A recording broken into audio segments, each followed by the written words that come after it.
Assalamualaikum warahmatullahi wabarakatuh. Halo teman-teman, perkenalkan nama saya Nadia Daliana dengan NPM 022724 Nah, kembali lagi pada video pembelajaran saya kali ini.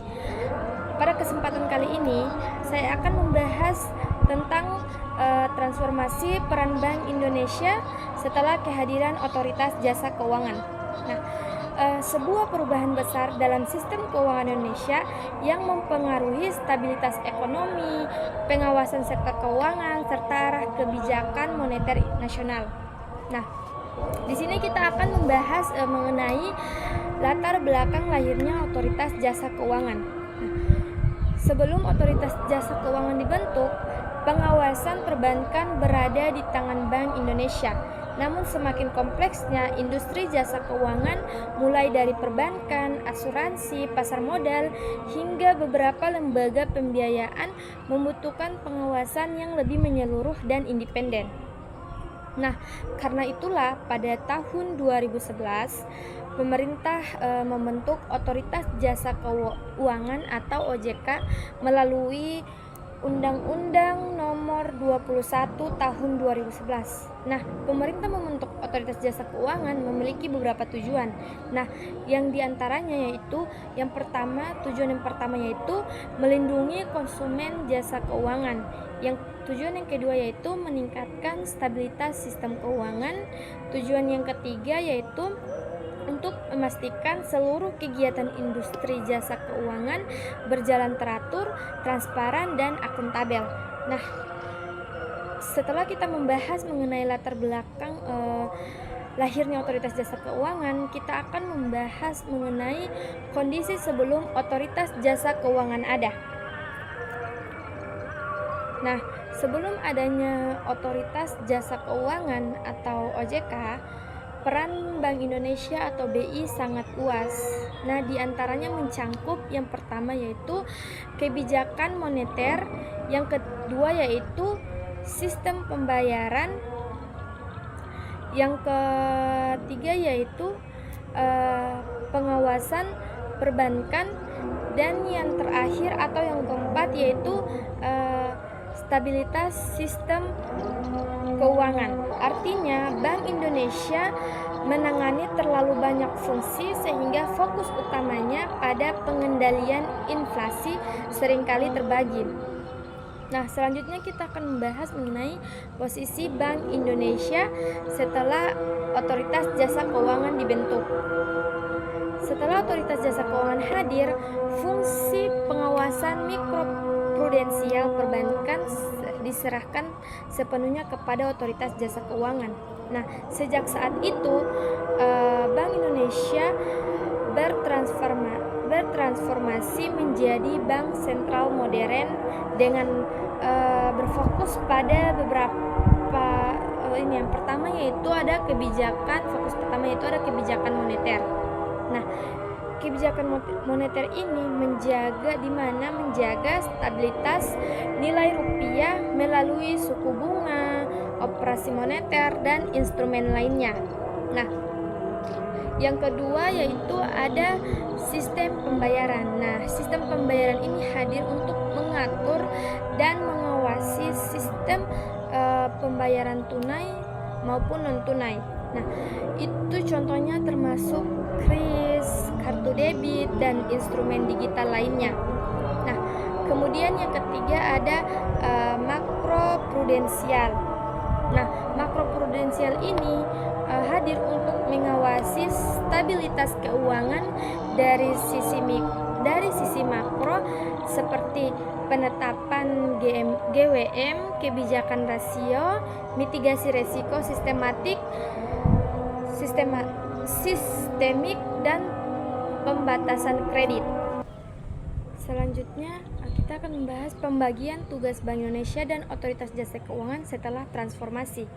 Nah, yang pertama ada peran Bank Indonesia, kemudian ada menjaga stabilitas moneter, kemudian menjaga stabilitas sistem keuangan atau makroprudensial, ada juga mengatur sistem pembayaran, ada menjaga cadangan devisa, kemudian menjaga kelancaran transaksi keuangan nasional.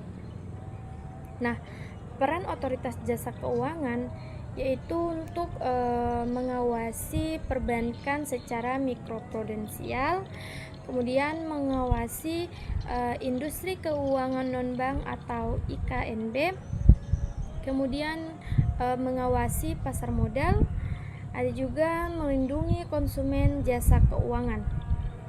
Nah, ada menjadikan industri keuangan lebih transparan dan sehat. Nah, selanjutnya kita akan membahas mengenai alasan pengalihan fungsi pengawasan dari Bank Indonesia ke Otoritas Jasa Keuangan. Nah, ada beberapa alasan utama. Yang pertama yaitu mengurangi beban Bank Indonesia agar lebih fokus menjaga stabilitas moneter. Yang kedua, memperbaiki kualitas pengawasan karena pengawasan otoritas jasa keuangan bersifat menyeluruh atau integrated supervision. Nah, yang ketiga, untuk mencegah konflik kepentingan, misalnya Bank Indonesia menetapkan kebijakan moneter sambil mengawasi bank yang bisa terpengaruh kebijakan itu sendiri. Nah, yang keempat yaitu mengantisipasi kompleksitas industri keuangan yang semakin besar. Nah, kita akan membahas transformasi peran Bank Indonesia secara detail setelah hadir otoritas jasa keuangan. Nah, dalam periode ini Bank Indonesia mengalami 4 transformasi besar. Yang pertama, transformasi pertama fokus pada kebijakan moneter yang lebih efektif. Setelah pengawasan bank dipindahkan ke otoritas jasa keuangan, BI bisa lebih fokus pada pengendalian inflasi dan suku bunga. Bank Indonesia memperkuat instrumen moneter seperti BI Rate, 7-day reverse repo rate, kemudian operasi pasar terbuka, penguatan manajemen likuiditas dan stabilitas nilai tukar. Nah, hasilnya itu kebijakan moneter Bank Indonesia menjadi lebih responsif dan efektif. Nah, transformasi yang kedua yaitu penguatan kebijakan makroprudensial. Bank Indonesia mengawasi resiko sistematik melalui countercyclical capital buffer, kemudian rasio loan to value atau LTV properti, kemudian rasio intermediasi makroprudensial, dan yang terakhir ada kebijakan likuiditas makroprudensial. Nah, BI tidak lagi mengawasi bank satu persatu atau mikro, tapi secara keseluruhan stabilitas perbankan secara nasional. Nah, selanjutnya kita akan membahas transformasi ketiga, itu modernisasi sistem pembayaran. Nah, peran Bank Indonesia di sistem pembayaran makin dominan, antara lain yaitu untuk mendorong digitalisasi pembayaran, yang kedua untuk implementasi BIFAS, yang ketiga untuk pengembangan KRIS, yang keempat untuk penguatan cyber security sistem pembayaran. Kemudian yang terakhir, integrasi pembayaran nasional atau gerbang pembayaran nasional GPN. Nah, digitalisasi ini mendukung akselerasi ekonomi digital di Indonesia. Nah, kemudian transformasi keempat atau yang terakhir yaitu koordinasi stabilitas sistem keuangan. Nah, Bank Indonesia kini bekerja sama dengan Otoritas Jasa Keuangan dan LPS dalam Komite Stabilitas Sistem Keuangan atau KSSK untuk mencegah dan menangani krisis. Tugas Bank Indonesia dalam KSSK adalah menjaga likuiditas sistem keuangan, memberikan early warning terhadap risiko sistemik, kemudian menjadi leader of last resort. Yang terakhir, untuk koordinasi ini menjaga stabilitas keuangan lebih kuat dibanding masa sebelum Otoritas Jasa Keuangan. Nah, ada pula dampak positif setelah kehadiran Otoritas Jasa Keuangan bagi peran Bank Indonesia. Nah, beberapa dampak positif yang memperkuat Bank Indonesia, yang pertama yaitu Bank Indonesia lebih fokus pada inflasi dan nilai tukar. Nah, ini kebijakan moneter menjadi lebih efektif karena tidak terganggu urusan pengawasan bank. Nah, yang kedua itu untuk stabilitas sistem keuangan lebih terjaga, di mana dengan Otoritas Jasa Keuangan mengawasi mikroprudensial, Bank Indonesia bisa mengawasi makroprudensial secara menyeluruh. Nah, yang ketiga itu untuk pengawasan keuangan lebih komprehensif. Nah, ini sebelumnya Bank Indonesia hanya mengawasi perbankan. Otoritas Jasa Keuangan kini hadir untuk mengawasi seluruh lembaga keuangan non-bank sehingga resiko dapat terdeteksi lebih luas. Nah, ada juga sistem pembayaran lebih modern. Nah, ini memperkuat peran Bank Indonesia dalam ekonomi digital dan transaksi nasional. Nah, selanjutnya itu tantangan Bank Indonesia setelah kehadiran Otoritas Jasa Keuangan. Walaupun peran Bank Indonesia menjadi lebih fokus, ada beberapa tantangan.